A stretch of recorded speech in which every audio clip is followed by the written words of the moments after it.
Fuck. Okay, hi.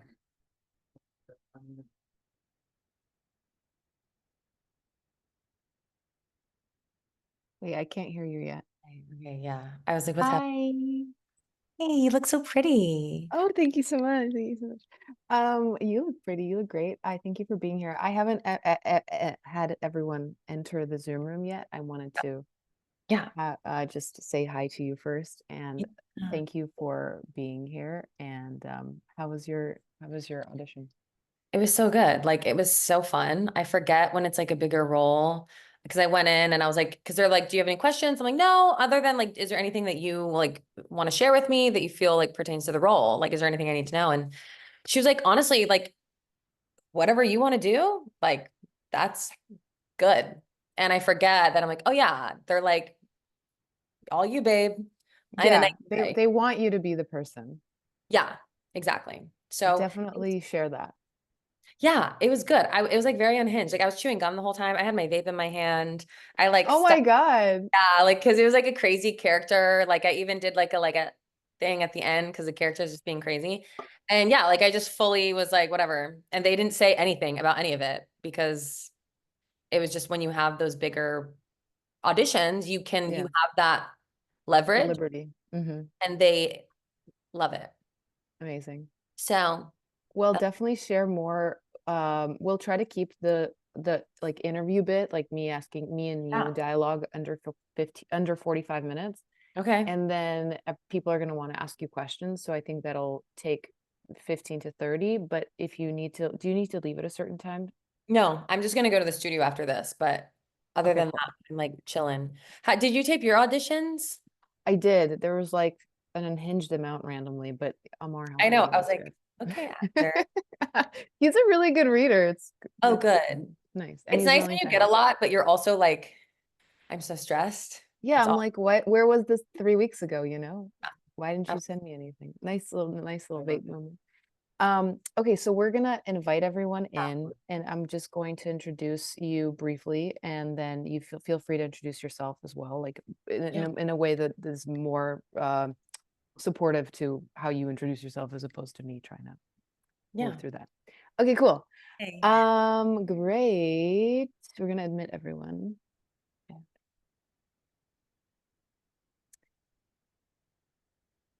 Hi, everyone. Oh my God, there's such a good group today. I know. I was like, there's so many people. Okay. Ooh. Hi, Rebecca. Hello, Jeremy, Julie, Rebecca, the other Rebecca. Okay, great. Everyone's coming in. Teresa's joining us from Austria. So exciting. Thank you for being here. Great, you guys. How's everyone doing? Awesome, awesome. Well, I'm so excited to introduce one of my dearest friends, Kylie Casciano. And her and I met in 2018, I think 2017. 2017, and we met in the makeup trailer for one of my first Southeast roles. Was at Ozark. Her and I both played strippers, and we met getting our tattoos covered up for those roles. Ironic because you would think that you know those strippers needed those tattoos, but they covered ours. Uh, and yeah, it was just love at first sight, and then we've kept in touch since. Kylie's had an amazing journey since then, including having two beautiful little girls. So I think it's so important to hear from obviously actors of all walks of life, but especially ones that are really good at juggling real life responsibilities like motherhood. So I'd love for you to introduce yourself briefly, Kylie, and then we'll go into the interview. And again, thank you so much all for being here. I'm so excited to see you all. And take it away, Kylie. Yeah. Hi, everybody. Kylie Casciano. I'm 5'7". I live in Atlanta, Georgia. Yeah, I've been an actor, gosh, I guess it's like coming up on 10 years now, which is crazy. It's such a journey. And yeah, I met Mariana on the set of Ozark. And my favorite part of this story, I always tell this story, is that because we had to be like naked, I was naked in my scene and they're like covering you up. But I remember like the wardrobe people, I was like, I'm going to cover up, before I go to the makeup trailer. And she kind of made a joke like, oh, well, you're going to like be taking it off anyway. And I was like, okay, so like, I'm still like, I don't want to be naked on, at base camp. And so I was a little nervous and I was just feeling a little uncomfortable. And I walk in to the hair and makeup trailer and I'm like, okay, like ready to sit down. And then I turn around and Mariana's like right next to me. And she's like, hi, I'm the other stripper. And her warmth and just like generosity in that moment of like, yeah, this is crazy. We're both naked and we're playing trashy strippers. But it just made me feel so calm and it made me feel so comfortable. And that's one of my favorite memories about meeting you. Yeah, actor, mom, divorced, which is another added layer of life. Yoga teacher, that was my like day job for the past 7 or 8 years. And then I've now transitioned into managing a fitness studio full time. So I have a full-time job now officially, which is hard, which is a lot. And yeah, just trying to find that balance of fitting everything in. It's Yeah. very impressive. Why don't we start with like the basic of why did you decide to be an actor and like how did that journey start for you? Yeah. So I really resisted being an actor for so long. I was really lost in my 20s. I was a bartender. I was partying a lot, but I had no direction in life but I had that thing. I was like, I don't know. Like there's something in me. Like I have this thing. I think I'm creative. I think I'm an artist, dare I say, but I just didn't know what it was. I didn't know what my medium was. But I knew there was something to the point where I would ask my friends, I'm like, what do you think I should do? Like, what's my thing? I need a thing. And I didn't have one. And people were like, well, you should act. I was like, oh, no, not that. Like, no, no, no, no, no. I'm not going to act. That's like so far-fetched. It would never happen for me. But the film industry was starting to get really big here. Mind you, yeah, this was about 10, I was 21 at the time. I'm 32 now. And then I had a couple of friends that were actors, and they're like, no, like you really should get into acting. And even so, I was like, okay, maybe. Because I was 21, I was like, I think I actually want to be a model in Atlanta, Georgia. I was like, I'm actually going to be a model. So I found this like really skeevy, sketchy agent dude.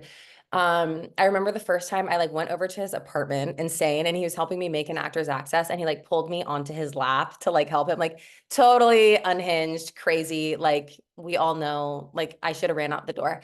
But he did get me a commercial gig. It was at like Turner South. And he was like, go do this commercial. Cause he was like, if you want to make money, you need to be an actor. I'm telling you right now. I was like, okay, fine. I'll do this commercial. And I'm at this commercial shoot. I'm like waiting around, and in walks one of my friends, who's still my friend to this day. And she's like a real actor. And at the time, she like walked in, and I was like, oh shit, this is a real commercial. Like this is a real thing. And she looked at me. She goes, oh, are you doing this now? I was like, I guess. And she's like, okay, great. And it was around Christmas time. And she ended up taking me to like 3 Christmas parties that year. I like went to J Purvis. I went to like Excel. And she just introduced me to everybody that I needed to know. She was like, that's who your agent should be. You need to take this man's acting class. And the rest is pretty much history as far as like, how did I get into acting? I didn't know that story, so I'm Yeah. really happy that I heard it for the first time. How did you get that first agent? Because I remember you recently, Kylie and I saw each other in person a few days ago, and she told me her theatrical agent story, and I thought it was amazing and very unheard of. This doesn't happen often. So, Yeah. but yeah. Well, So my first, well, that was not, that agent still follows me on social media. I think I blocked him because I was like, screw you, dude. He was just a total sleazeball. I don't know how, I don't even remember how he found me, but do you want me to tell how I got my agent that I have now? yeah. Okay. So, my agent is Alex White. He's been my agent for about 9 years now. I've never changed from him. Like it's been I always say like the longest relationship I've ever had with a man is with my acting agent because we have just been through so many things together. I didn't have an agent at the time and I really wanted an agent and I was really naive and I was really green and I was just like very into manifesting. So I was just telling everybody, I was like, I want Alex White to be my agent because my friend was like, that's like who your agent should be. So I was like, I think Alex White's going to be my agent. Like, no idea. He, ha, ha. And I was talking to a girl who is an actor. And I worked at a hair salon at the time, and my boss was like, come over, talk to this girl. She's an actor. Kylie wants to be an actor. So like you should talk to her, give her some tips. And so I like walk over, and she's like, we're talking shop, we're talking about agents. And she's like, well, who do you want your agent to be? And I was like bright-eyed, bushy-tailed. I was like, I think I want Alex White to be my agent. And she audibly scoffed at me and was like, oh, good luck. He doesn't take anybody that's never had on-set experience. He doesn't take anybody that doesn't have SAT credits. And I don't remember what my reaction was, but I just remember I was like, oh, okay. Like I brushed it aside, and she was like, you need to get with these agents and these agents. And I was like, okay, cool, whatever. Fast forward, I ended up getting a different agent, and I was in an acting class, and the acting teacher, he would do these acting showcases, which I think are really, really great if you need visibility, or if you need an agent, or if you just want casting directors to see you, not like in an audition setting. So if you're ever in an acting class and your acting teacher like brings it up, or like asks like, should we do this thing? Like you should be like, we absolutely should do an acting showcase. Um, Anyway, we had an acting showcase, and my teacher was inviting a bunch of agents, a bunch of casting directors, and he invited Alex White. And at the time, I already had a different agent. I didn't care that Alex White was coming, because some guy that I was in love with was actually coming to see me the same night that Alex was coming. So I'm like shaking that this guy that I'm in love with is coming to see me. And I even said hi to Alex on the way in, and I was like smoking a cigarette outside, like because people still smoked back then. I was like, oh, hey, dude, like whatever. Did not care that this man was coming to see me act.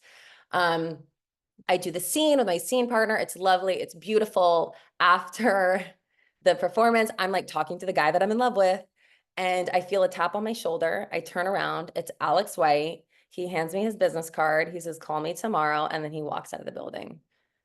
And it was like the weirdest thing, because I was like, what are you talking about? So a couple of things happened. He became my agent. I was so green. I had never done anything. Like I was very much like in the development stage with him. He had to teach me how to do everything. He had to teach me how to self-tape. He had to teach me how to edit. It was a whirlwind. Um, so yeah, I like that story because it's just really fun, and I'm really grateful that that happened. But I do also realize that was like 10 years ago, just about, and the business is so, so different. Um, but I like to think that if you could take anything away from the story, is like, don't care, be brave, like any obstacle that's in your way, like you can overcome it. Crazier things have happened. So if there's something that you are going after, there's something that you want, like you just have to like kind of be relentless and not care, and also let it go, because I didn't even care that he was there. And I probably would have like fudged it had I had cared, you know? 100%. I love that. I love that you said that, because also everything that you've shared thus far in the last 10 minutes has pointed to the fact that you, like, the universe had conspired. Okay, I hate to use the word universe. I'm really not that woo-woo. Is it? But the world, the universe conspired to put you on this path, Yeah. like with all these little things that happened. No matter how much Um, I resisted it too, right? Like I was like, no, no. And like whatever like the gods have in store for you, like it will happen. And that should be freeing in a sense, because we put so much pressure on like, it has to be like this. And it's like, it actually can happen. However, if it has to happen, it will happen no matter what. but you also put yourself in the right situations for it to happen. If you hadn't taken initiative to take that acting class with the showcase, that Totally. wouldn't have happened. You just cold emailing Alex White would have never really maybe manifested itself into being Right. a representation. Right. Absolutely. Um, so you okay? So he helped you through the development stage. What was your first? Do you remember your first like union audition that you got the job from? So your first union job? Yeah. First one, NCIS New Orleans. And it was kind of like a agency joke. Like everybody with AWA has done like NCIS New Orleans. I don't think it's on anymore. So Mariana, you're probably never going to do it. You don't want to do it. Yeah, that was my first I'd union. love to do it, but yeah, I missed the So boat. this is amazing. So like I had never been on set before. I had never taken an on-camera class. Like, and like, by the way, those classes are amazing. You should take them. I had just been in like strictly scene study. It was a Chubbuck class. And so it was just like a hardcore scene study. I didn't know like about technical things. I didn't know about set etiquette at all. I booked this job. And of course, I'm in a scene with Scott Bakula, like the star of the show. And I remember not knowing what like first team was. I didn't know what second team was. Scott's like walking, he's like moving a table for everybody. And like people are like, oh my God, like he's like stepping in to help move a table. And like now looking back, I'm like, yeah, because that's insane. Like the number one, like jumping in and helping move around props, but he's just like a very generous guy and he like didn't care. But yeah, I was so green. Oh my God. I think back to that girl and I was like, oh, sweet thing. But yeah, it was really fun. It was really fun. Do you have a certain approach? Like, obviously, I feel like without having taken an on-camera class, how did you approach those first few auditions, and then how do you approach auditions now? Um, in the beginning, I think I remember like being very fixated on like eye lines. I think because I needed to, I think because I didn't know and I had to learn just the technical aspects of taping. Just simple things like what's your good side? Like you should know. I know, I'm sure you all know like what side you prefer. Um, it mainly like my biggest struggle in the beginning was honestly editing. Like I truly had no clue how to do that.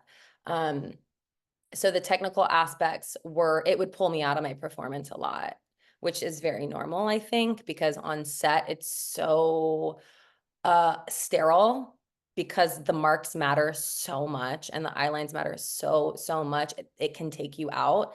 Um, but auditions are great because you just have to, you get that muscle.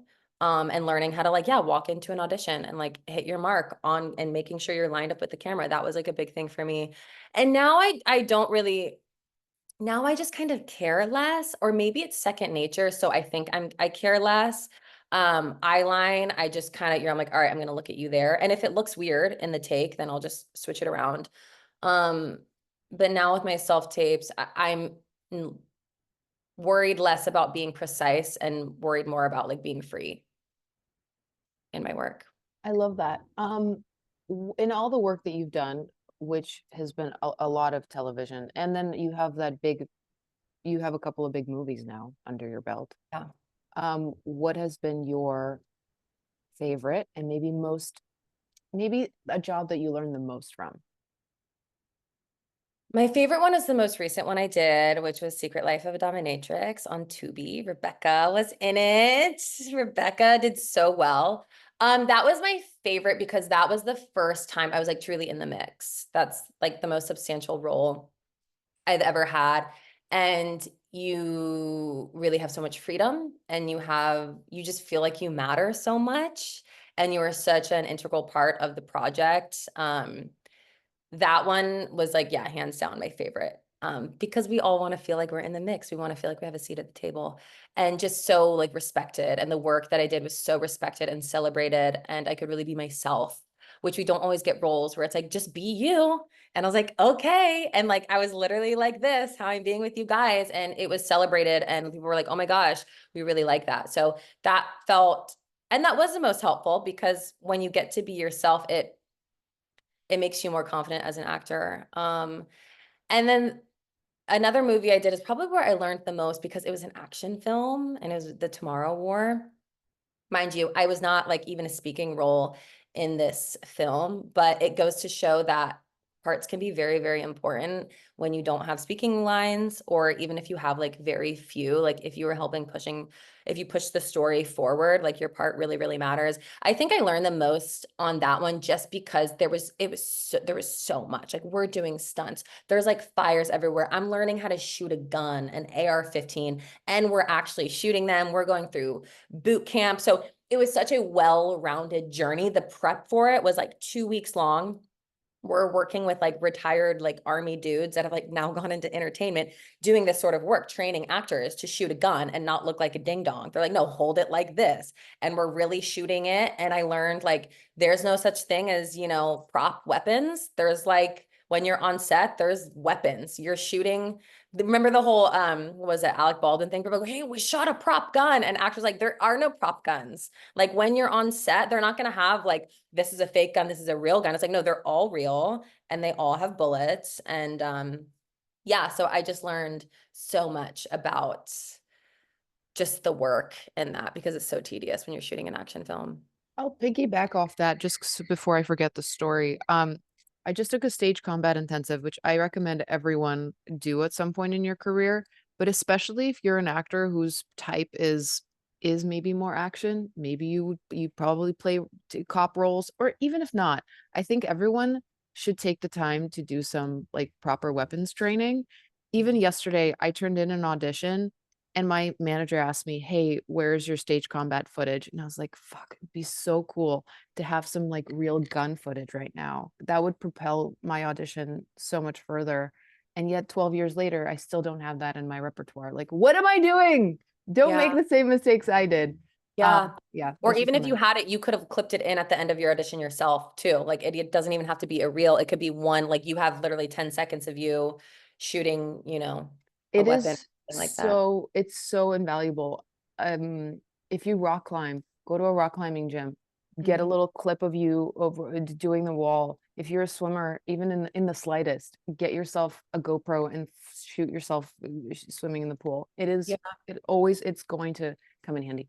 Sorry to Yeah. interrupt. I'll add on one more thing because Shell Ramos, this was years ago, she booked a really big part on this show, Valor. I think it was CW, it's not on anymore. And she was playing like an Air Force or something, some sort of military person. And she told me, she was like, she did her whole audition. And then at the end of the audition, she took a video of herself literally just working out in the gym, like doing push-ups, just being a badass. And she booked the part.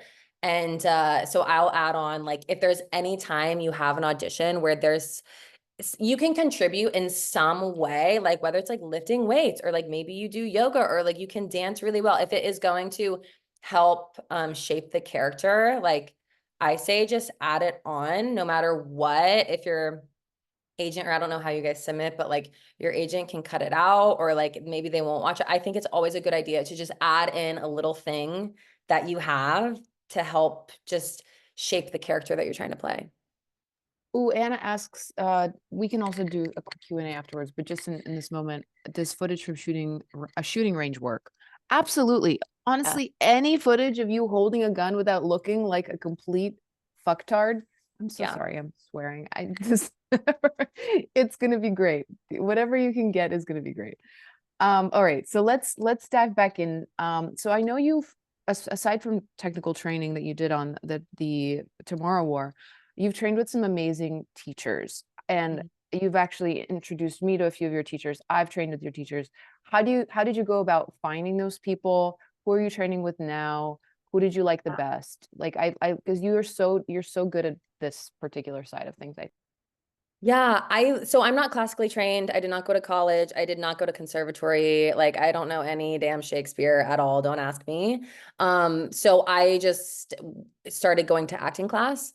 And that's what I always tell people. Some people are like, I want to get into acting. Do I get headshots? What I'm like, sign up for an acting class, first of all. Sign up for a scene study. So I love acting class. My first acting class um, was Victor Love. He's still in Atlanta. Evolve Atlanta is his acting studio. It was the best acting class. It was back then the Chubbuck technique, based off the book The Power of the Actor. Ivana Chubbuck, she's in LA. She's still training people.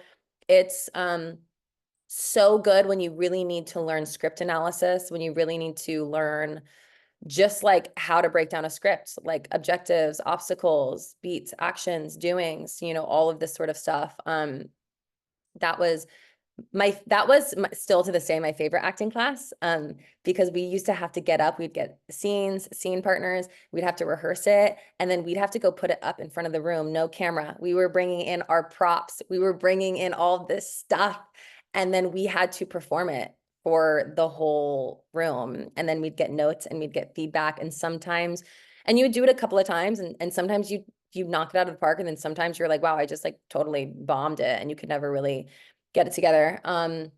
He's amazing. I just coached with him privately this past weekend. I still work with him. Can't say enough about him. And then I've also worked with Josh Pice. He's in New York. He's also probably one of my favorite acting coaches. Because he's totally on the other side of the spectrum. He's kind of like no technique, and he's really just about bringing out your authentic self and learning who that is in you, and then allowing yourself to be brave enough and vulnerable enough to like let that out, because we kind of all put these masks on, and sometimes we can hide behind our choices, but that choice is not really us. So he's virtual. His classes are amazing. I'm sure Mariana will send you guys like links for all of these classes. I'm sending links over now. And you said, Website. who was the first teacher? Victor Love, you said in Victor Atlanta? Love. Okay, Yeah. Victor cool. Love. Just I've never heard of him. yeah, he's been around forever. I don't know, love him so much. Who I worked with Giles Foreman. This is probably the most fun acting class I've done. I used to go up to New York. I worked with Giles Foreman, who's a British acting teacher.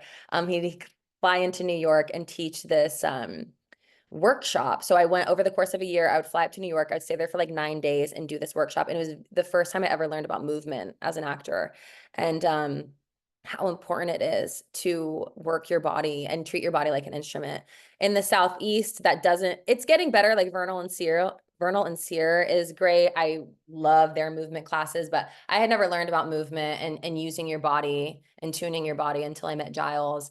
And it's the technique that like Colin Firth uses, and like Tom Hardy and Michael Fassbender. It's just amazing. It's really about building character, and shifting yourself and changing yourself.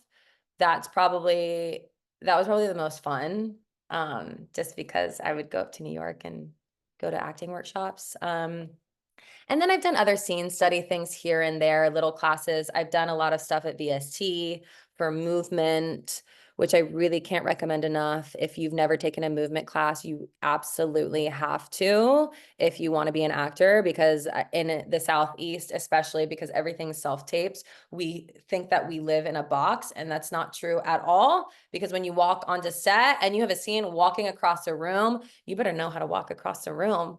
And you better know how to do it as your character, and you know, have to feel really good doing it. So I would say, yeah, movement class, movement class, movement class. And that's kind of where I'm at now. I lean more towards just taking movement classes because it also gets me out of my own way. So less scene study is where I'm at now. I love it. Um, so being like a working mom and like now you did, I would like to say with my encouragement, you hit the TikToks hard. I do, because of you. Yes, yes. And you're a big reader, you're working at the studio, you're still teaching yoga, you're obviously still acting. And how do you go about balancing it all? Oh, yeah. So acting, being a mom and act, like I have categories for things. So being a mother and acting are my top two. Like my non-negotiables in life. I will always choose both of those before anything else. Because acting is my thing. And when we have our things, like we cannot give that up. We can't really sacrifice or negotiate that time that we have. Um, and then the other stuff is sort of secondary. It's like my survival stuff. Like my job is my job and it helps me pay my bills.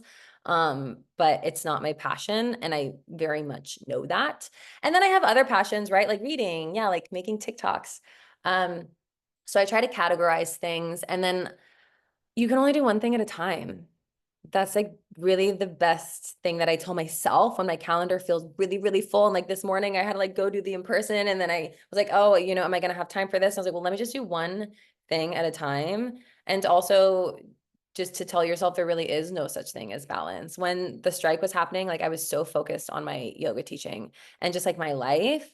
And I wasn't even thinking about acting really. And sometimes that's really helpful too, to kind of like take the pressure off of that and live your life and get that life experience. And then it shifts. And then now it's like really been acting lately. And then sometimes it's going to be more of my kids. And just knowing that you can only do one thing at a time, there's going to be ebbs and there's going to be flows. And yeah, finding your own method. I think taking less advice and just finding what works for you I is what I. love that. The method as it applies to acting and applies to our lives because I Yeah. feel like a lot of trained actors are very focused on the method and like what teachers they learned with specifically, I've always been of the mindset like I want to take a little bit from every single teacher, from every single experience, and do what feels right for me. Yeah. I don't know, not get stuck on one thing. So I love that you said that. And also with the TikTok thing, I obviously am a big supporter of just Yeah. like putting yourself out there, even if it doesn't even go anywhere. Like the idea of Right. putting yourself out there in that in social in the social media world, learning Mhm. how to edit these TikToks, practicing on camera work, right? By simply being on camera.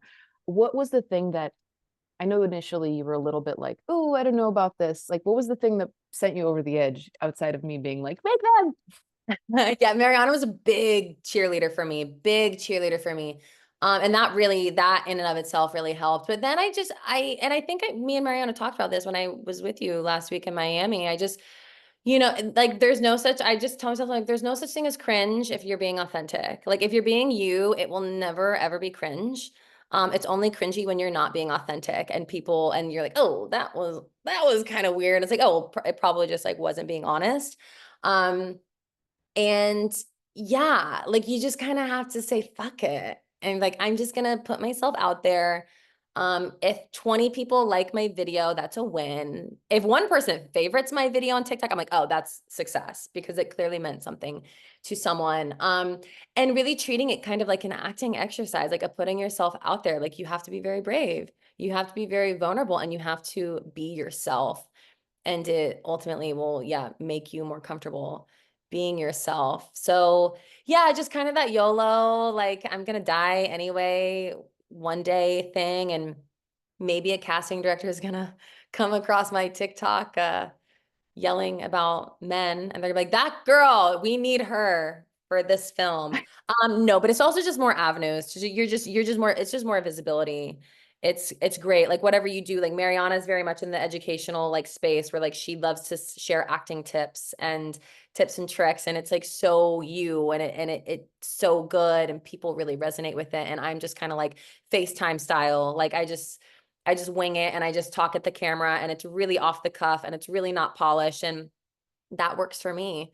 So I just roll with it and I just try to, yeah, not focus on, I don't know, like what people think, because some people are going to hate what I have to say and some people are going to really, really like what I have to say. And I'm concerned about like the people that like are really, really going to like what I have to say. And now shifting gears a little bit is because I know we're running lower on time. Yeah. You just did a really cool branding slash headshot session. Oh yeah. Because that's what we're talking about today, I would love for you to take us through your journey of finding the photographer that you wanted to work with, picking the kind of wardrobe and looks that you wanted to do, and how you approached branding yourself in general. Yeah. So you just kind of have really regular headshots. That's the headshot I have now. I've used it for years. I'm not really one of those people that gets headshots every single year, or even when like my hair has been short for a while, almost a year now, and my hair is still long. And I don't care because it still looks like me. And so I don't get hung up on that. But now that I'm in a place where I have like the space, time, and budget, right? Like I don't think we should ever go broke for like, getting a headshot or anything like that. Oh yeah, there it is. Hi. um, yeah, like that looks like me, very obviously, but I just look different now because I have short hair. So, and I wanted to just be different. This girl right here, it's very ambiguous. It's very pretty. So she could be a pretty girl. She could be a mom. She could be, some cool executive. She could be some bitchy fashion designer. I don't know. I also look very young. I slept a lot more back then. Um, but I really just wanted to enter a new era for myself. So John took that one, Mariana. Um, I'm creating a new era for myself and one that feels more truthful to me. And because I have new life experience, I want that to show in my headshots. Um, so I found a photographer. She's really cool. I can send you, Mariana, her Instagram if you want to share it with the crew here. Um, I wanted a photographer that could really capture what I was going for. She doesn't necessarily do headshots. She does a lot of lifestyle and just editorial stuff. But I knew that we were speaking the same language. And I created a Pinterest board of just my ideal pictures. I know in my personal style, because I've really honed in on my own personal style in the last couple of years. And I know that I'm not super feminine all the time in the way that I dress. I tend to wear like baggier clothes. I don't really wear dresses all the time. So I wanted to create that in a photo shoot and even in like a headshot. So I created the Pinterest board and a lot of people saw it. And I actually spoke with a couple of other photographers, and she just was the first one that really, it really, really gelled with. So I booked her. I also, again, because I really believe in investing in yourself, I hired a stylist. I hired hair, makeup. There was even a PA on set, and it was a really, really, really good experience. It was really fun. I would love for you to share, like once you've picked some of the photos, I would love for you to maybe email us Yeah, and then I'll share it with the class you to can put see. them side by side. Yeah, or something. Yeah.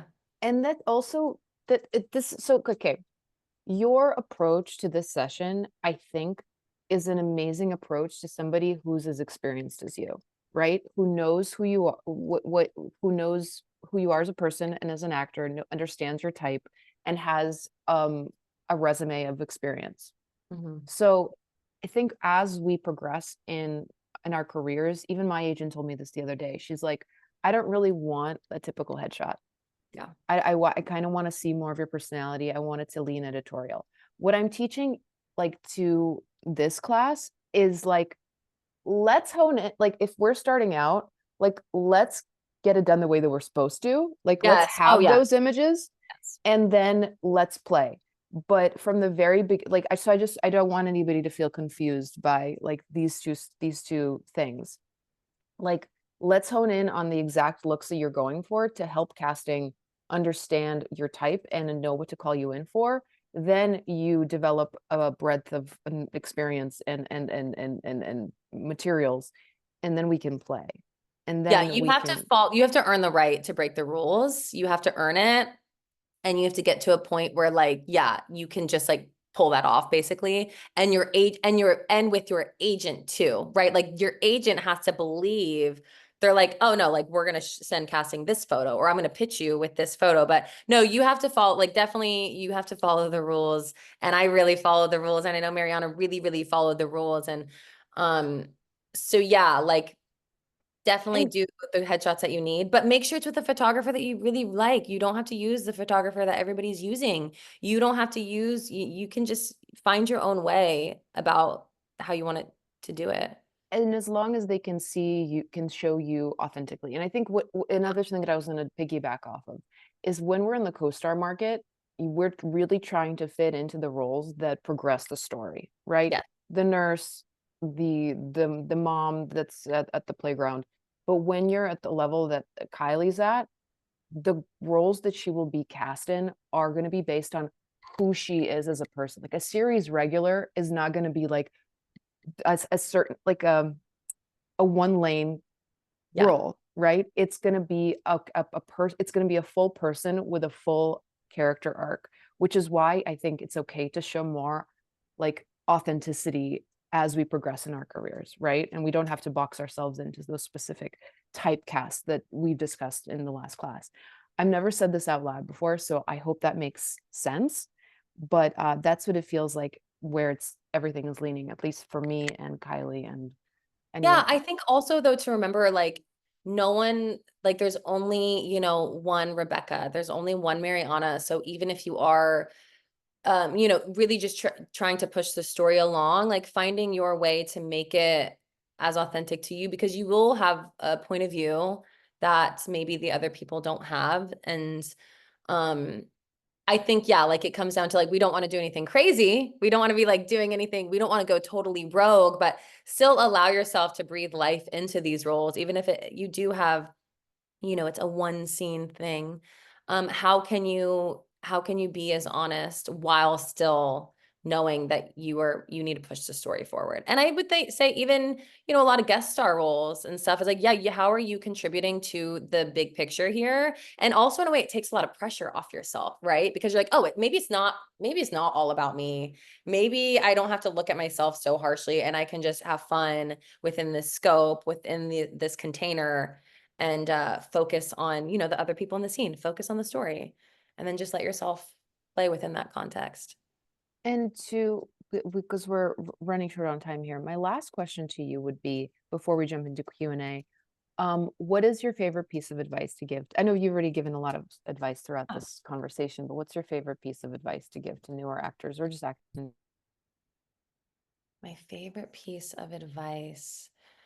I mean, to be honest, I probably said it before, is I guess there's just a couple of things. Logistically, stay in acting class. Stay in acting class. That's where you're going to find your community. That's where you're going to build your community. That's where you're going to make real connections. Going to networking events and stuff like that, it helps, but like go to a place where like there's no alcohol. You are in a setting where like people are there to learn, and you have an acting teacher and you have people there that you can really form deep connections with. And then the other piece of advice I always tell people is just like love your life. Love your life outside of acting. Do things, get hobbies, have passions. Like don't make acting your everything, because that's the fastest way to be super duper miserable. And the more life experience you get, the better actor you will be. So just live your life and love your life and trust that the acting stuff is going to come together when it's supposed to. I love that. Let's jump into Q&A. If anyone has questions for Kiley, either drop them in the chat or raise your little virtual hands. And we can ask Kiley. Oh, let's see. Don't be scared. Oh yeah, Rebecca, go ahead. So as Kiley said, she and I actually worked on the same film back in January. I was only on it a day. But Kiley was one of the main characters. And that set in particular was such a warm set, and the director was great. The crew was, everyone was so friendly. And I was actually just kind of, since I have way less experience on set, wondering, Kiley, if you have any experiences like with the opposite, Yes. and how do you navigate being on a set where people are not as warm or collaborative? Yeah, that's a really good question. So I've had some very bad experiences on set. And honestly, you just have to be okay, like with being a bitch and having boundaries, like knowing that like any sort of disrespect is like not okay. I've walked off sets before because I didn't feel comfortable about what was going on. And I was just like, fuck this. I'm walking out. And like, that was, and like the lead actors who are like name actors after that were like, good for you. Good for you. That was like so cool. So never, you just have to know that like respect is not something that you have to earn. We're in a workplace environment, and it's okay to just be like, this is inappropriate, or I feel uncomfortable, or like, hey, I need to take 5. If the director sucks, or if the director hates you, or if the director, because I've also had that where the director was like, we did not gel. Put your head down, ask for clarification if you're getting no after no after no, and then just like say fuck them in your head and focus on the work. And a logistical thing is whenever you get a note from a director, always repeat it back to them. If you get a note from casting, always repeat it back to them so that they know that you understand. So a director will be like, hey, can you like go in there and like be a little bit more of this or that? And you're like, okay, cool. So just to be clear, you want me to go in there and you want me to be a little bit more of this or that. And they're like, yes. So you always want to repeat it back, because they could be like, oh, no, actually, because sometimes they'll say some stupid shit and you'll say it back to them and they're like, oh, actually, can you be more like this? So always repeat it back. And just do the best you can. Just do the best you can in those situations. I hope that was okay that I said that, Mariana. Of course, of course. We had a question from Brianna. How much do you invest in starting your career, headshots, classes, traveling, and what is considered too much? Oh my God. I have over 10 years, I hundreds of thousands of dollars into my career. To start off, I don't know what prices are anymore. Ideally for your first headshots, if you could find somebody to do headshots for you for $300, do your own hair and makeup. Do that, like call it easy breezy, make your own demo reel. We all have iMovie, like make your own demo reel, pay for somebody to pull the clips. Acting classes, in Atlanta, they're much more affordable. I've spent thousands of dollars on acting classes. It is worth it, but you have to meet yourself where you are and you kind of have to work up to that, right? Like, because you want to get the most out of everything. So if you're going to pay a bunch of money for an acting class and you're still really, really new, maybe you should go to the $300 acting class. You should, yeah, Rebecca just like shouted out somebody that was really affordable. So I try to do it cheap. If you need to do it cheap, whatever your budget is, like don't ever overextend yourself. I've done $300 photo shoots before and they were great and I use them for years. I just redid my reel. I just did it myself. Whatever. They don't want a cinematic masterpiece. They just want to see your clips. So yeah, don't just whatever is in your budget, like that is totally fine. And I think that just to piggyback off that, when I first got my headshots, I paid $300 and then I developed a relationship with that headshot photographer in LA. And every year I shoot with him, he charges me the same thing. And we just like do more looks together because we have just actually Teresa's gonna shoot with him, which is so exciting. He's great. His name is John Sutton if you're in LA. And $300. Okay, that was my first investment. And then typically acting classes, I feel like you could find a decent scene study class for $200 a month. So, okay, that's a first time investment of $500. Those are the two things that I would focus on investing first, like headshots and classes. And Agreed. when you if you want to shoot your own reel, what I did years ago is I paid my buddy who was a cinematographer $200 for the day. I wrote down like a couple of 15-second scenes of me basically interacting with another actor. We shot in our apartments, and then I edited the thing together in iMovie, like Kylie said. And so, okay, that's $700. Yeah. Anywho, Sophia, go ahead. Hello. Hi Kylie. I just want to say this is so refreshing. This is like a little because when I was younger in the industry, like it was such a hush hush thing to talk about like who are you working with? Who's your acting coach? Da, da, da. It was such a very bitter and grimy like environment. So kudos to I guess the environment that you've been in and you just as a person to like being like, this is what I'm working with, these are the headshots. So it's like a very safe place.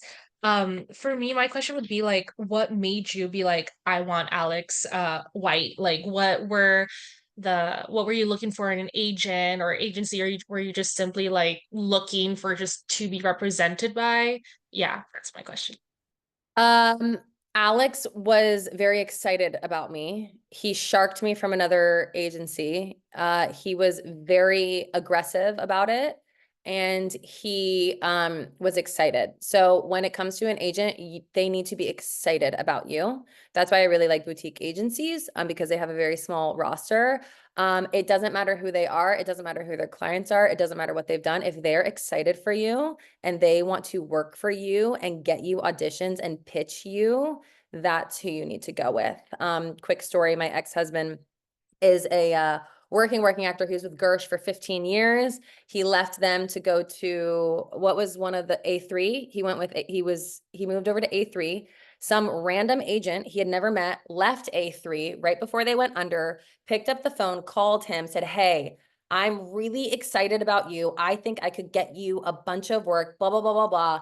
I want you to leave A3 and come to my agency that I just started." He said, "Cool, don't care. A3, bye," went with this lady. And now he's a series regular on a brand new show that's about to start filming. And he was like, "I don't care who you are. If you can get me work, that's who I'm going with." And also A3 went under, right? Yeah. They went Like, under. that They went was- under. No, it was like divine. It was, yeah, exactly. Like he was like being protected in that moment. So he could have said, "Screw you, lady. I don't know who you are. I'm staying with A3." And then he wouldn't have an agent. So, Alex, I was told that Alex was the best. And so I was like, I want the best. And then when I met him, he had that energy with me. So I was like, cool, done. I'll piggyback off that. I'm with Kylie's agency as well, but with a different agent. Somebody who, when I first moved to Atlanta, I auditioned for it and she was only willing to take me on commercially. So I went on to go be with another agency, AMT, for like 6 years. And then when I felt like I reached my like ceiling where I felt like, okay, I'm doing co-stars and I'm not even getting the opportunity to audition for anything else, like guest star level stuff. I reached back out to the same girl that didn't want to take me on theatrically. And in a way, we kind of reached out to, we kept running into each other because it's a small town. And I popped over back to her, and that got me my first recurring guest. Like, it's about, that was timing and opportunity, and also like, how does this particular agent like see you now? Like, if they believe that you deserve to be at the next level of your career, like, they're gonna make that happen. Or also, do they have the time to do that? Do they have that time to invest in you, like Alex invested in Kiley? Yeah. They're great questions. Another question is, do you know any actors that didn't have a clear path with casting? For example, they were in an age gap or had a new look that put them in a special category. What advice might you have based on what you saw them do? So that's like more of a branding question. Is that, feel free to unmute yourself, Tarek, and share a little bit about your journey with that. Yeah. So I guess, you know, I have a lot of, like, my closest friends are people who have a pretty clear, like, casting in terms of like being able to cut through a lot of stuff just to get to like, oh, you're that, like, one of my best friends is like, oh, you're the handsome guy who can like be the hero or the protagonist or do so many different things, because even though you're the handsome guy, you can also like look disheveled and play the blue collar guy, or like get an accent and play this. So there's like so many lanes open. Where I found with my career, I've been in it for 10 or 12 years and training and like doing everything, but like I was bald when I was like 22, you know? So like it was like, oh, you're like a young bald guy, not really sure what to do with that. So it's a bit of an age gap, you know? Like I kept being told that like time is on my side. Wait till you're 40, kid. It's like, great, like 20 years later, I'll have some work. So stuff like that, like, have you ever had an experience with that, or friends who've had experience with that? And I'm just curious, Yeah. anything you could offer, really. Did you want to jump in, Mariana? You put your I finger was up. just gonna just to piggyback off that. Have you seen Barry on HBO?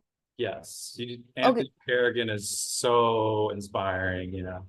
Right. I'm like, Yeah. I would study like what happened to him, like how would it, he's also, Yeah. he seems to be your age. And I'm just gonna share his IMDb here, who just shared to everyone who we're talking about. I'm like, I'm curious how he dealt with this the same thing that you're like. I wouldn't even go put it past him to be like, I would reach out to him and be like, yo man, can I talk to you? I like about this, and he'd be like, one fellow young bald dude to the next one. Like, what if he's down to chat with you about that? Like, let's think of outside the box. Like, okay, anyway, Yeah. go ahead. So I think you have such a good look, first of all. Like, I know that's not what you're asking, but I think you have the coolest fucking look, and you could play so many characters. Like you could play like the thief. You could play like this skinhead Doc Martin dude. You could play this like bad boy. You could play like some executive. You could play like a lawyer. I have no idea how old you are. It doesn't matter. Like, age really doesn't matter. It's how old do you look, and like what can you play. Jenna Cannell. Do you know Jenna, Mariana? When I met her, she had a buzz cut, and she's beautiful, and she has this buzz cut look, and she showed me pictures of what she used to look like, and she had this like long, very feminine hair, and she just, for whatever reason, I mean, I think just maybe life, she's also, a queer person. I think that the buzz cut just fit her essence more. And once she kind of leaned into that, I mean, this girl books so much. She's working all the time because she just really leaned into this like non-binary thing that she's going for. So I think whatever is weird about you, not you, but I'm saying the general you, whatever is weird or whatever is unique, like you just have to lean into that. Like you just have to almost like exploit it in a way and be like, you don't want to play the pretty guy. You don't want to play the hero. You don't want to, like, that's not you. That's not like who you are. And so just, I don't know, honestly, just being okay with the discomfort that maybe you may feel with that. And also, again, having a really good representation that's like going to find, yeah, like odd parts for you and like maybe just different parts, but not even really that different. I'm looking at you and like, there's so many things that I think you could go out for, that these pretty boys, you know, blonde hair, blue eyes, like all American, like maybe they're not going to be best for that role. I don't know if that helped you, but Yeah, that's really helpful. I think especially going like leaning in, I think like whatever your heart's telling you, and I know that sounds like such a cliche, but I think it's so true. Like if you can like get comfortable going in that direction as much as possible, I think things do just start to happen naturally. I've just had so many friends, coaches, agents be like, we're gonna need some like wigs and shots with you with hair and do this and that. And I'm just always like, it's just so frustrating to like still be in a world where we don't accept so many people for like the diversity of looks that people have. I know it is a visual medium, but like yeah, but it's helpful because it helps me be like, you can just own it, lean into it, which I already do. I think it's it's a matter of like doing it my way, if that makes sense. Because I think like if I were to go and try to be like the abusive husband or the like drunken guy at the bar who gets in fights, it's not necessarily authentic either. And there's guys who I've been up against in auditions who book all the time because they just are naturally that.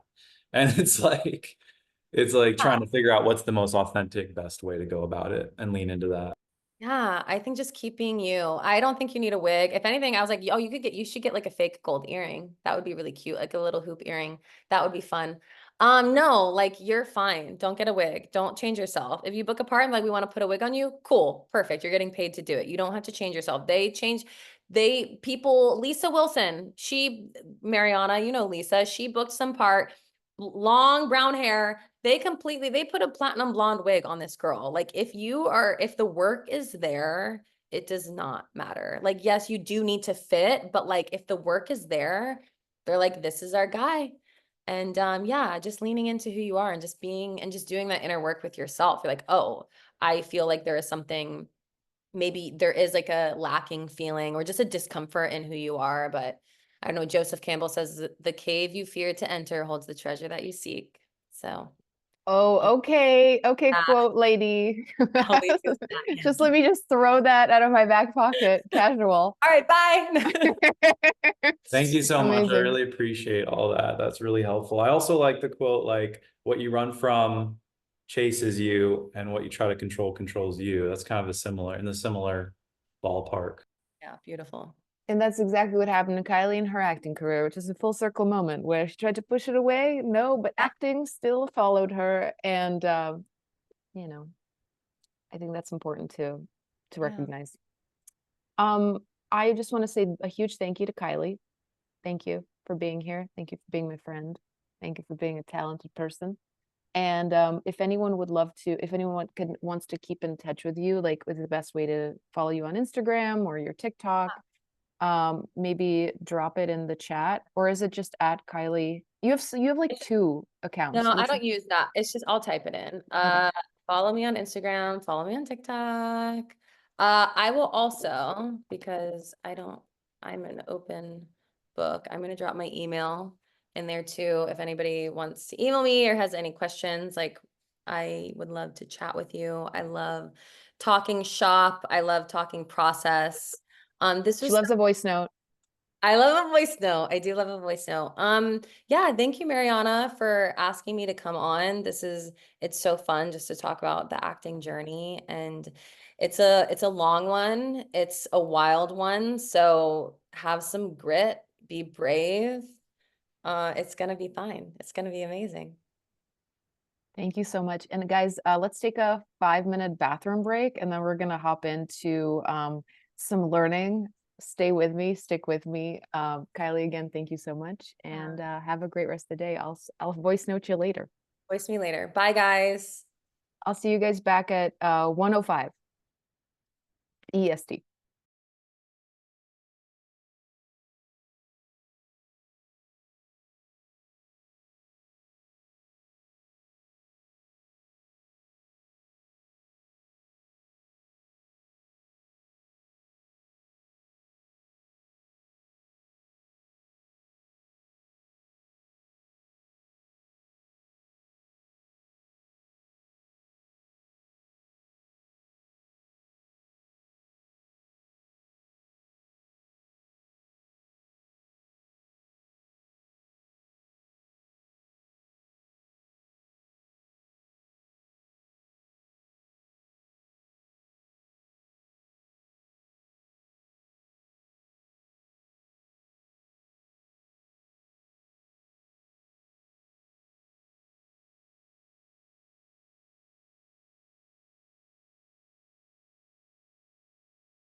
Okay, buddies, hello.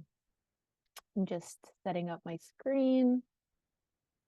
How is it going? How did everyone enjoy chatting with Kylie? I feel like I loved hearing, I heard so much new stuff, new stories from her. So I love that this has helped me learn more about my friends. That's awesome. Are you guys generally doing good? Yeah. Thumbs up. Cool. It's so great to see all of you. And I'm very grateful that you're here. Great. Let's pop in. So today I wanted to give you guys a couple of reminders. So I know some of you have emailed me your homework, which is really great, but I also don't want to miss giving feedback to anybody because I get just inundated with emails, and some of you I've replied to just in voice note because that's made it easier. What I think going forward we should do is share the homework in the WhatsApp group.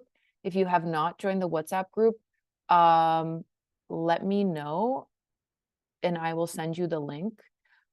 It's easy, I think, because it will give us an opportunity to have everyone see what feedback I'm giving and also open ourselves up to feedback from our peers, because I am not the all-knowing like overlord of this group. Like this is very much like a communal effort and we can all learn from each other, which is, my shtick.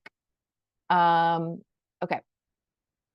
And then, okay, obviously we did the interview with Kylie, and today we're going to continue talking about branding and headshots, and we're going to go through this as quickly as I can. It's impossible to teach you guys everything I know in 12 classes, but we're going to just do as much as we can. So over the last week, I asked you guys to ask your community these questions, and I hope that you all got started on this process. I know some of you shared your Google questionnaire with me. I think that's a brilliant approach. For those of you that did that, I think there's 2 of you that shared your Google questionnaires. Share them in the WhatsApp group. Let's have everyone give feedback. And if you're seeing that link and you want to help out your fellow classmate, look at their photo, look at their main photo, or you guys, the ones that have this Google questionnaire or any kind of way that you want to get feedback, share like a headshot or a photo of yourself where people can base their answers off that photo. Does that make sense? Because for instance, I don't know you guys all personally, so I can't give you necessarily the best first impression without maybe having a frame of reference. Like what am I looking at? For instance, this photo of me, now that I'm looking back and looking at the bird's eye view of my career, I look at this photo, which my ex-boyfriend took, by the way, and like this wasn't it was not like the most professional photographer, but this is an amazing shot because it really speaks to my essence now that I know. This headshot got me in more rooms than any other photo, and I'm like, oh, why is that? Okay, well, I get it because it speaks to who I am. So would anyone like to tell me how the experience went with asking for feedback? Did anything come up as surprising? Yes, go ahead, Rebecca. I tried to have an even number of industry friends and non-industry friends like give me answers to the questions. And it's interesting because the industry, or like friends of mine who are like actors or they work on set somehow in production, there was a lot more overlap. Whereas like my people who really don't know me as an actor and just know me like from work or know me from years ago, some pretty like wild card answers. Like someone put kindergarten teacher and I'm like, really? Really? But generally among my friends in the industry, there was a lot of the same stuff. So I that's love kind that of the interesting. kindergarten teacher thing came up because it really relates to what I shared with you guys a couple of times, where I came into the branding sessions at SAG thinking I am the girl with the dragon tattoo because I have tattoos and because I had short hair and I wore all black. But my essence as a human could be completely different than like everything that's happened to me in my life, that has created this character of myself in my head, right? So I think that's so important to see those 2 sides of you, because those 2 things can be true, right? There's kindergarten teachers that have tattoos and have a little edgier look. Like, just because we're not used to seeing those characters on TV doesn't mean they don't exist, right? Go ahead, Sophia.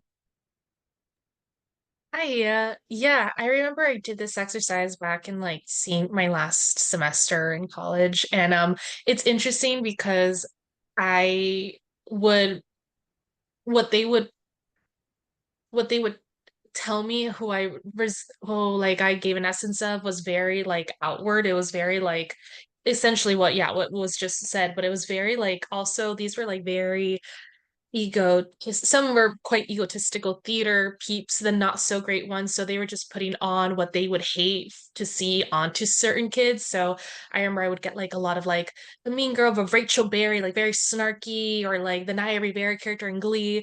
And then to see it from my friends, I have one friend that was in the industry, and I have another friend who's just like my friend. And this time they were all the same. They were like, "Oh, you do those weird cringy faces, but you're also bubbly and you also are funny." So it was like that's what I want to, I essentially want to hear that. I don't want to see what people put onto me just because we don't vibe well or whatever. But then at the end of the day, that's just how the world is, unfortunately. But it was very like healing to like my inner 12-year-old misunderstood girl being like, "Okay, I'm not a novel person. That's awesome." But yeah. Well, here's the thing. I think because I obviously have never met you in person and don't know you. The photo that you shared in the headshot, remember in the last class, the things that Mhm. I said to you were like, I see this as a mean girl photo, right? Right.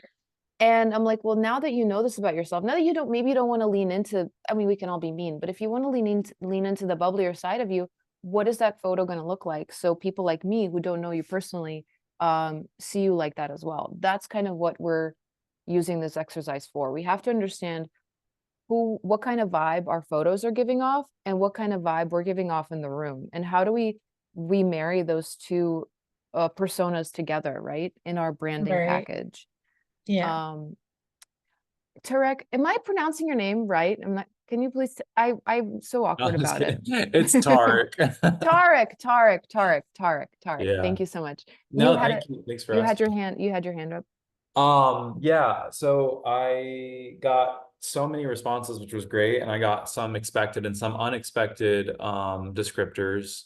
But the thing that like really Mariana was like, whoa, this is different than what I thought, was every single person who responded was like, comedy's your thing, comedy, comedy, comedy.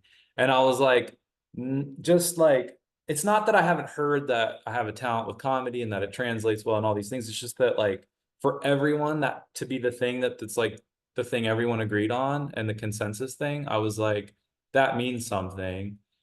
And it honestly inspired me to like book a trip to LA for a workshop, because I'm like, there's a lot of comedies out there that I need to like, I've had coaches be like, you need to like tap that market. What workshop did you decide to go with? And it's true, Oh, like yeah, go ahead, share no which one? idea. I'm still like looking. So somebody I would recommend is the comedy queen, who's probably overpriced these days, but like I would still look into this. Leslie Kahn is like the sitcom queen.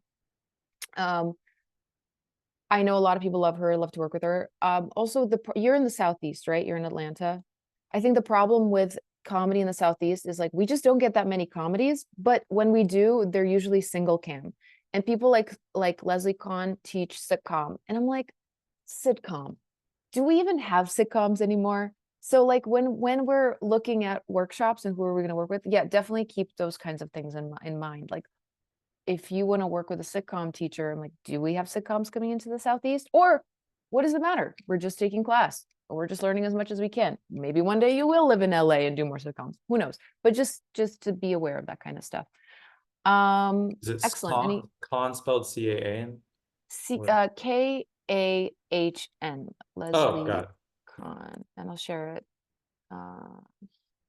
here in the, okay, I'll share it later out in the homework. There's so many links that we have to share. Anyone else? Okay, cool. So, one other thing I was going to say. So when we get all this feedback, and by the way, I'm going to share the feedback that I got. because I haven't done this exercise myself in 10 years. And I put out an Instagram questionnaire where some of you that follow me probably saw it, where I just like asked people, hey, give me 3 adjectives, what roles, etc. And these are the answers that I got.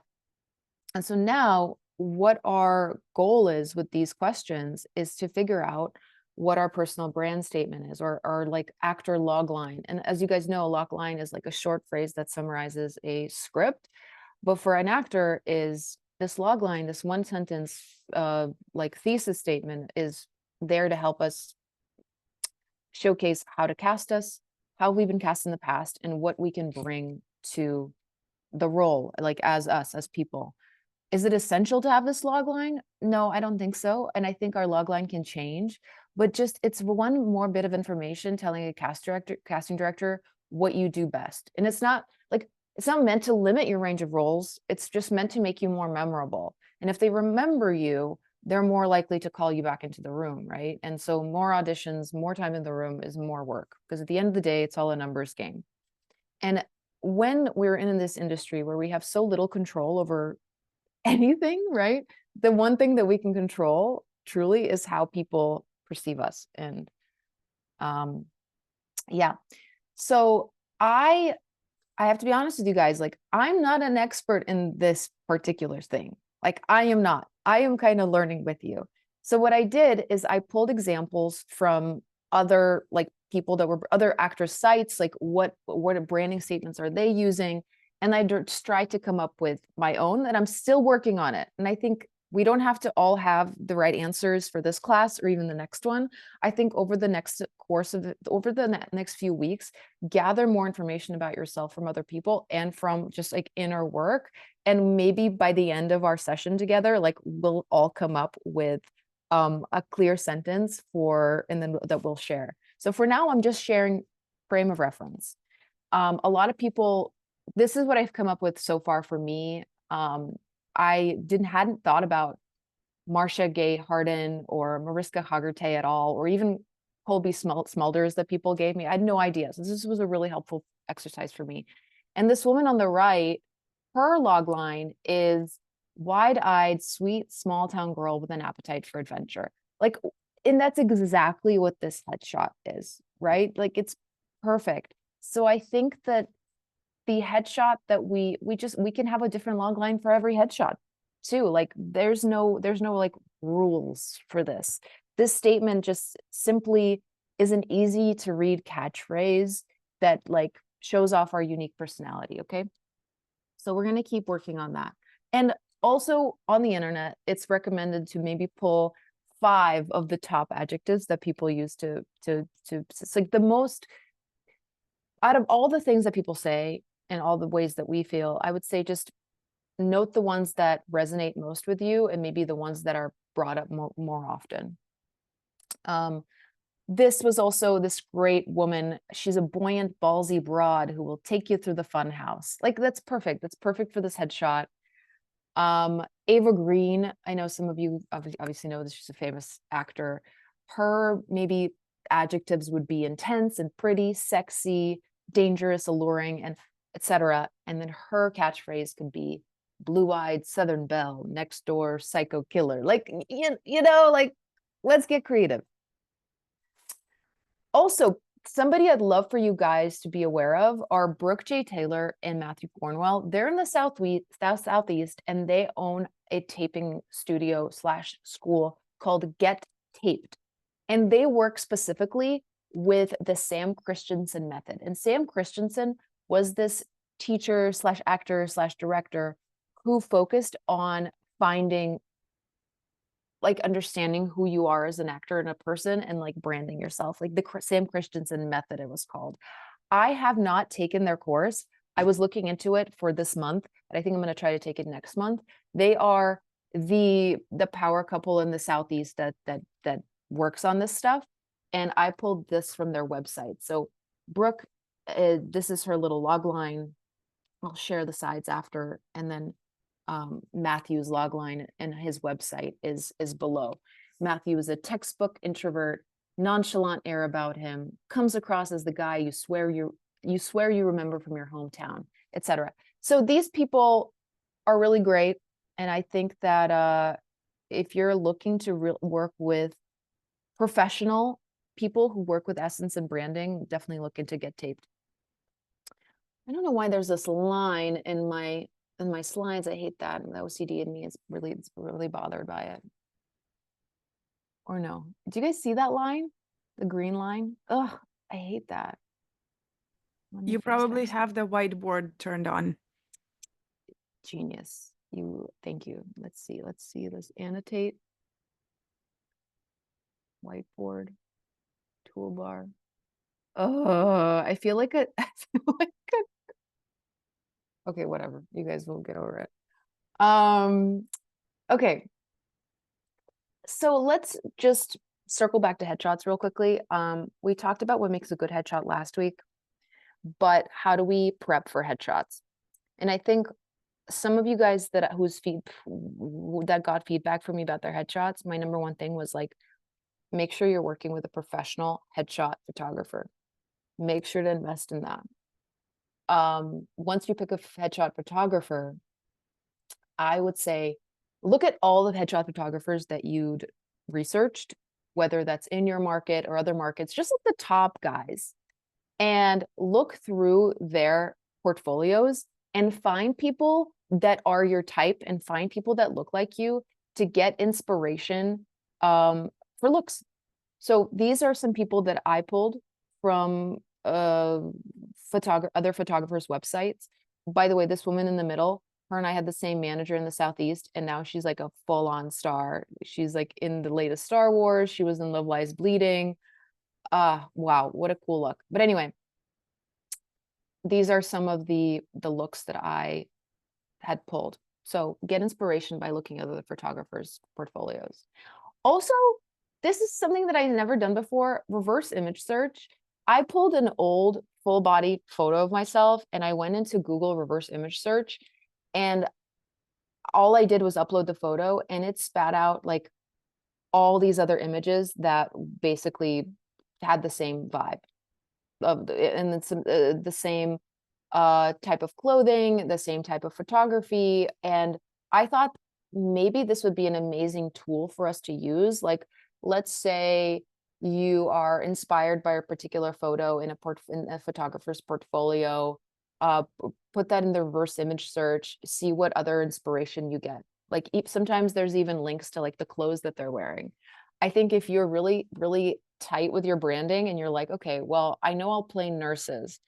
What I would do is like Google nurses and like look at what they're wearing and pull my wardrobe for the headshot session by looks inspired from that Google search. Does that make sense?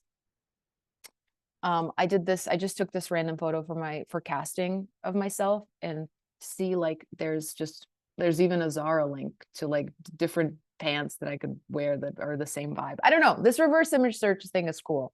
I also sound like a Gen Xer now because I should have known about this earlier. How do we prep for our headshot session? So if you're very new to the acting industry, I think 2 looks is often just like what you need: a theatrical look and a commercial look. And 4 looks is also great, but it's also more for actors who are in a place where they understand their brand. If you're at the very beginning of your journey, have a theatrical and a commercial, like to start. And that should be the cheapest first step too. All right. Then what do we wear? This is one of my favorite topics. What do we wear in our audition headshot sessions? I would say, first of all, bring a ton of options. For female commercial looks, we are obviously, like, every body type and skin type is different, and some colors will not look good on certain skin tones, and etc. And so taking this into consideration, but for commercial headshots, colors are ideal. The objective is for you to pop in your photo, make it lively, but keep it simple and effortless and not distracting. So everything is well fitted. The styles are not big and oversized. There's no logos. There's no intense patterns. And the styles should be timeless. So things that you would see in like a a Target ad. What I do is I go to Target and I actually pick commercial looks before headshot sessions, and then I end up returning the clothes, by the way. Be careful with red colors. There's a type of red that just makes you look like it's too Christmassy. I think jewel tones are really powerful for headshot looks. Then I just had a brain fart. Just some examples of like theatrical looks. Black isn't the most flattering color, but I like to use black tank tops for women if I'm going for like a more badass look. Stay away from choosing colors that blend too much with your own skin tone. Your clothing should add dimension to the image, not flatten it. And also be aware of what are the backgrounds that your photographer might be using. So make sure the background would match well with the photo, with the clothes that you're wearing. So I think it's really valuable to talk to your headshot photographer before your session to ask them, like, what are the backgrounds you're working with? What would you recommend for me and the typecast that I'm going for? Like, work with your photographer before your session. Like, they want to make this the best session for you. So don't be scared to ask them these kinds of questions. And there's some examples for men. So like bright colors, you can see like the blues and the greens and the teals. Reddish colors are always a great option to choose from. Striped shirts or plaid shirts, I found are like great options when layered for men and women, honestly. And if you, just make sure you're not wrinkled and nothing is oversized. Keep it timeless, keep it classic.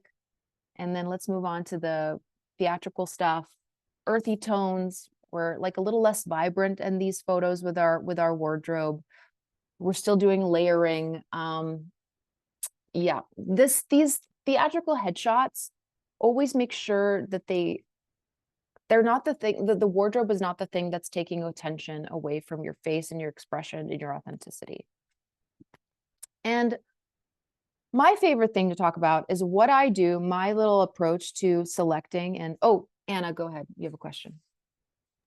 Just a quick question about theatrical shots. So through the exercises and just over the years, like I always smile. And there is this thing that you're not supposed to smile on your theatrical shots or like do anything that shows teeth. Is that correct? I would say yes. I think that, like, remember this photo that I showed you, right? Hold on, this one, without pretend there's no green line. The theatrical headshot is supposed to be a neutral representation of you, right? What is the most neutral look that you could have? Like, you're doing yourself a disservice by smiling, because what if your theatrical headshot is sent for a role that's supposed to be more serious? Casting directors aren't super, they have great imaginations, but sometimes when you're in a rush, you just make it easier for them don't give them reasons to not pick you. Is what I'm trying to say. But yeah, I like that. I like in the commercial shots, like I have my commercial shots, I tend to smile, and then theatrical, I don't. I'm just tend to be making more serious. Okay. I know I'm moving quickly through this, but it's me okay. So I'm going to stop sharing this screen. I'm going to share something else with you guys really quickly before we move forward. What I do is when I get my headshot back, I do this, and I like to tell people about this technique because my agency loved it so much. They teach this in other workshops, which I'm gonna toot my own horn here for a second. What I do is per look, I don't send my agency like the entire like 100 photo portfolio when I get my headshots back. What I do is I organize them by type, and I pick 6 shots that I like and I think would work for this particular type. So let's say type 1, I'm going for a smart, strong, business savvy, lawyer, young exec, author. And these are the 6 photos that I choose. I place them side by side. I take a screenshot of all these options. I label them and I make it very easy for my agency to make their decision. I send them this Google Doc and I give them a space. Hey guys, just look at these 6 photos and give me an answer. So maybe they'll say yes, choose A, and I give them a space for notes. And then next look. See, type 2, hardworking, lower class, small business owner, busy mom, farm wife. That look. 6 options, space to vote, notes. And so on and so forth. Does anyone have any questions about this method? Do you like it? I think this has been like a game changer for me. I'm not going to be choosing all my own headshots. I think that's a terrible idea. I'm going to be choosing the photos that I think would work for this look, and I'm going to let my team decide without overwhelming them. They are very busy. They don't have time to do this. Let's see. This is, by the way, my commercial document part of this. I had more options for commercials. I don't know why I chose 8 for this one, but here's just more options here. Let's see. Okay. Now, complete different thing. I'm going to send you guys this list. I made a Industry 101 key terms Google Doc, and I'm going to share it with you guys. And part of your homework is going to be to review this stuff. Okay.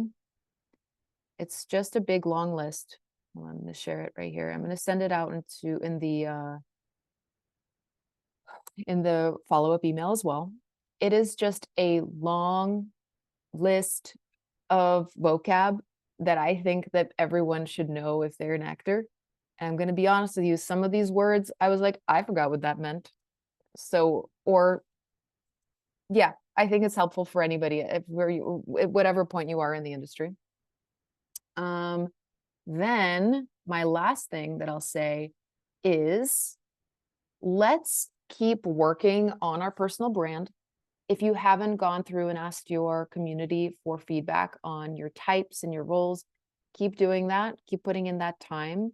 And we're going to keep working on our personal brand statements and just our personal brands in general as we move forward, because I think it's just like a big part of like what we need to do as these small business owners.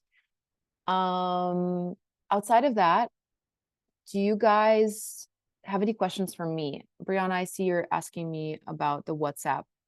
I'm going to send out the link to the WhatsApp again. I think I texted you, Brianna. Maybe I have the wrong number for you. But does anyone have any questions besides that? Everyone feeling good? Did I move through that kind of quickly? But it's good. It's fine. It's not, it's like basic. It's basic stuff. Rebecca, go ahead. I was just going to say, so I think I told Mariana, I told you this, but I was offered representation, and Yes. we have a meeting set up this week to basically discuss where my headshots are at and what I'm missing, because I purposefully haven't gotten headshots since I lost my other representation last year, because I was like, I don't know, I'm gonna wait for someone's feedback. It's like, because I didn't want to just keep throwing money away. I did do some branding shots, like some branding, like press kit kind of stuff. But yeah, so if that, if I feel like there's any helpful information there, or if I feel like there's any surprising stuff that they're like, we definitely see you as this, and I don't think anyone else has pegged you as that, I'm happy to share that as well. Please do use the WhatsApp group, share everything that you guys come across. Like, I think I learned from you guys when you share. So please do that. Please. Thank you, Rebecca. Also, Anna, does go anyone know how to get my cat an agent? Because he clearly has to be on screen at all times. I'm sorry, you guys. No, I love that. We love to see it. Anna, go ahead.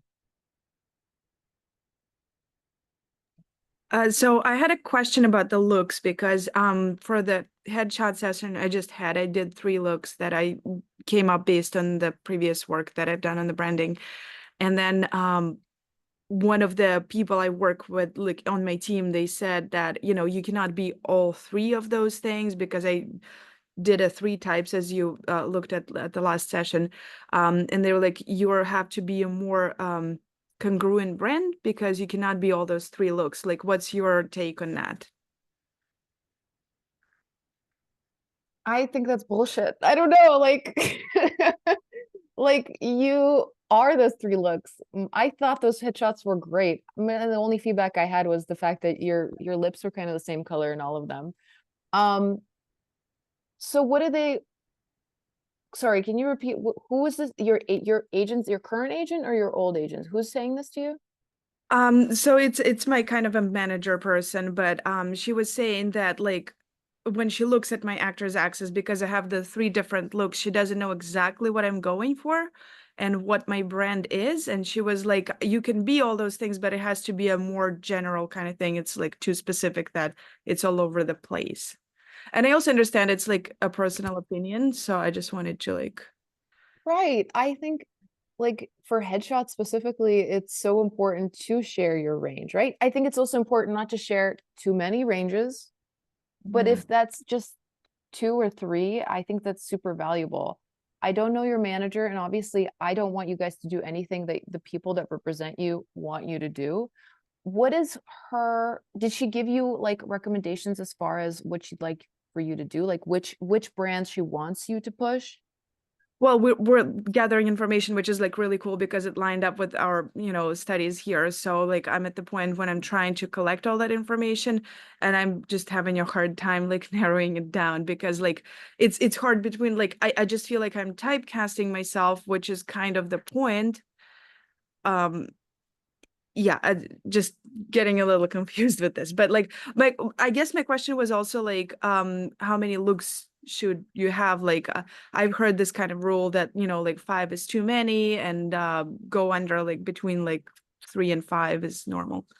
See, the thing is like there are no rules. Right? Like I think especially when we're starting out, I think when you give your representation the opportunity to pitch you with different looks, you're only giving yourself more opportunity, right? Like to fit into these molds. I think that 3 looks there's a sweet spot in there because you can do a or 4. Let's give 4. I'm going to just use my example. I'm going to use a theatrical shot that's more serious and upscale, right? More business. And you and I are very similar in that sense, where like you and I can play the tough and the more authentic, the vulnerable characters. I'm going to have a theatrical shot that's more upscale and the theatrical shot that's more grungy and like toned down, like apocalypse survivor versus badass lawyer, right? Like those two faces. For commercial, I'm going to go for a sweet, hardworking mom, and then maybe a second one that's like a nurse. So I'm giving myself like these 4 options that cover all the bases of both of my personalities. I can be a badass bitch, and I could also be a vulnerable, sweet mom. I want to cover those 2 things. So does that mean 2? So 2 to 4. I'm really rationalizing this as I'm speaking out loud because it also depends on it depends on you as a person, and it also you need to work with how your representation can pitch you. And Yeah, let's I'm just kind see of what like works. just trying to be as we talked today, like true to myself because in the beginning you don't even know if the representation is going to stick around long enough and stuff. So I just want to know what I want to do and what I feel is right to do. And that actually like thank you for saying that. It reaffirmed what I had in my head already. At the end of the day, like nobody will know better than you. Like I've never been told, oh, that's too many different looks. In my 12 years of doing this, but all representation is different. Everyone's going to have their own opinions. Yeah. Thank you so much. Пожалуйста. Anyone else? Any questions? Have you guys, I don't know what we're talking about next week yet, but I think I do know who we are talking to, and we're going to be chatting with my manager, who is out of LA, who is just like somebody that I actually only started to work with a year ago, and he's young and he's hungry. He hasn't made a name for himself, but I'm choosing to take a chance on this person because he's the first person that's like making connections for me with casting directors and creating general meetings. And he also manages other like up and coming producers and writers and directors. So he's connecting us. He's not going to be like, he's not a name yet, but I've decided to work with him because we're going to be growing together. And my agency is the one with the name in the Southeast. So that's kind of my approach. Bring in your questions for him. He's an incredible person. And just, yeah, let's take advantage of that opportunity to speak to a real rep. Outside of him, I don't know if I'm going to bring any more reps to chat with us. And then we'll just talk about representation in general, I guess. Anyway, does that sound good? You guys good? You guys happy? Cool, cool. Again, feel free to ask me any questions, maybe in the WhatsApp group as opposed to email, so I can get back to you quicker. And have a great rest of the week, and I'll chat with you guys soon. Okay, bye.